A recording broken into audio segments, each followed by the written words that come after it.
ನಮಸ್ಕಾರ ಬೆಂಗಳೂರು. ನಾನು ನಿಮ್ಮ ಕಿರಣ್, ಹೋಟೆಲ್ ಕಾರ್ಮಿಕ.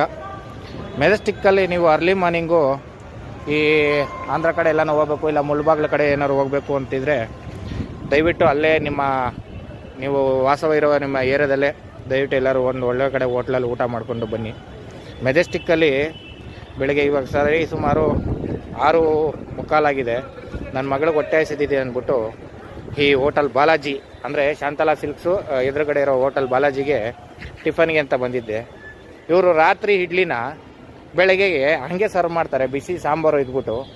ನಾನು ಲೈವಾಗೆ ಸ್ಟ್ರೀಮ್ ಪಾತ್ರನ ನೋಡಿದ್ದೀನಿ. ನಾನು ಹೋಟೆಲ್ ಕಾರ್ಮಿಕ ಆಗಿರೋದ್ರಿಂದ ನನಗೆ ಗೊತ್ತು, ಒಂದು ನಾರ್ಮಲ್ಲಾಗಿ ಇಡ್ಲಿ ಪಾತ್ರನ ಬಿಸಿ ಮಾಡಿದ್ರೆ ಅದು ಎಷ್ಟವರೆಗೂ ಬಿಸಿ ಇರುತ್ತೆ, ಇಡ್ಲಿ ಎಷ್ಟವರೆಗೂ ಬಿಸಿ ಇರುತ್ತೆ ಅಂತ. ಇವರು ಅದರಲ್ಲಿ ವಾದ ಮಾಡ್ತಾರೆ, ಇಲ್ಲ ಸರ್ ಇದು ಇವಾಗಲೇ ಮಾಡಿರೋದು ಅಂತ.